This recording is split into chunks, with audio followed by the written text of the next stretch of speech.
Rick Astley, thanks for joining News Breakfast. Pleasure. What does it feel to you to be 30 years on, still performing to sell-out crowds, still performing to adoring fans? It's kind of crazy. I retired in my late 20s and I never thought I'd do it again, to be honest. So it's kind of weird, but it's also wonderfully weird. I think also because I had a long period of time away from performing of any description, it was kind of strange to come back to it, but also really comfortable to come back to it because I'm not doing it under the same terms or even for the same reasons, if I'm honest. It was all about promoting a record and having a hit and getting on telly and being famous. And now it's kind of like just reveling in the songs and doing that, if you know what I mean.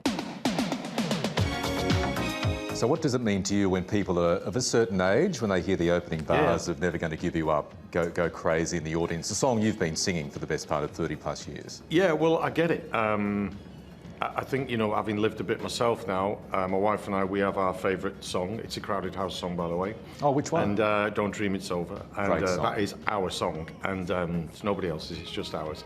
I think music means an awful lot to people, you know, for lots of different reasons. Sometimes really sad, you know, tragic reasons, but a lot of the time really great, wonderful reasons. And I think I've learned to embrace that thing of nostalgia, of saying, just don't get hung up about the fact that, yeah, you were 21 when you did that and now you're 54.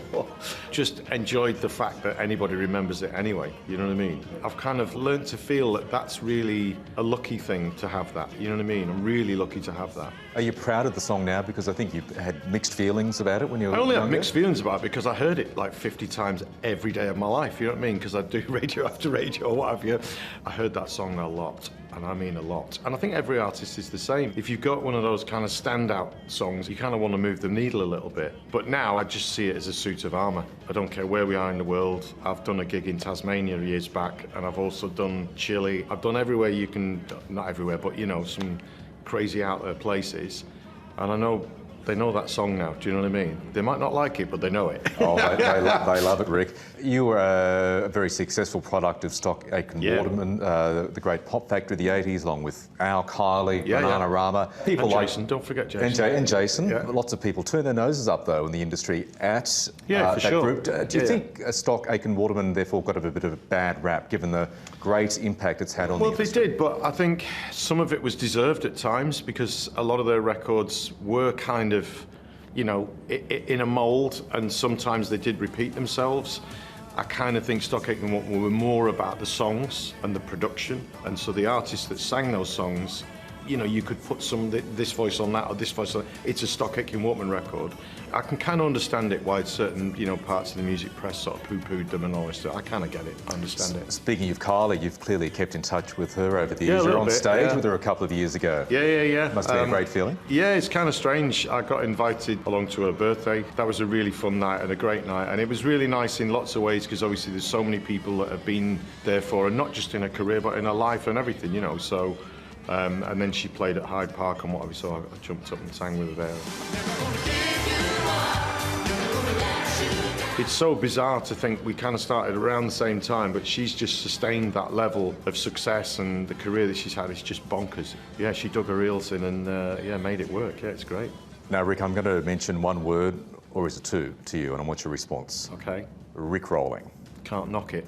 It's been good to me. How could I possibly, you know, it's weird and I've got used to the weirdness of it now, but it's been pretty amazing. And I think it's sort of helped me realise what the internet is in terms of what it's done to music and what it gives music. It's kind of strange, obviously, because it's a pretty old song and there's a generation of kids who mess around with that tune and do things with it like Rickrolling and all the rest of it that weren't even born when it was released. But the fact that they've got it at their fingertips rather than we had to go to record stores and you know, sit there for ages, which in itself had a charm and was wonderful. Yeah, I remember record stores. Yeah, but I don't think they value it any less.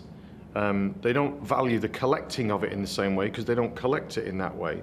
But I don't think they value music any less, and it just means that they've got a breadth to kind of, you know, get hold of and that just thinks amazing. So the Rickrolling thing, I'm all over it because I just think it can't be a bad thing for me because it means that a lot of people know that tune who wouldn't have had a chance to hear it. So, Rick, well, it's terrific to have you back in Australia. Thanks so much for your time. Thank you. It's always great to be here. Thank you.